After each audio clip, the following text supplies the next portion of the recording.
আসসালামু আলাইকুম বায়ানচিরা। দেখুন ভাই, কুরআন রে অপমান করার কি পরিণাম হয় দেখুন। স্যান্ডেল জুতা দিয়ে তারে কুবানি হইতেছে। দেখুন স্যান্ডেল কি সুন্দর করে স্যান্ডেলটা জুতাটা মারতেছে।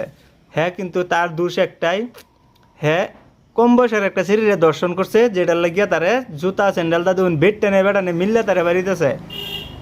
আর একটা কথা হলো কি জানুন, কুরআন রে অপমান কইরা আজ পর্যন্ত কোনো একটা মানুষ এই পৃথিবীর থেকে জিততে যাওয়ার হয়েছে না, যেই দেশেরই হোক।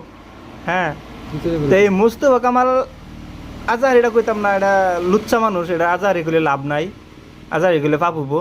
তো এই লুচ্চা আইনের কোরআন রে বহুত বহুত অপমান করছে, বহুত মানুষের অপমান করছে। হ্যাঁ, স্টুডিওত বইয়া।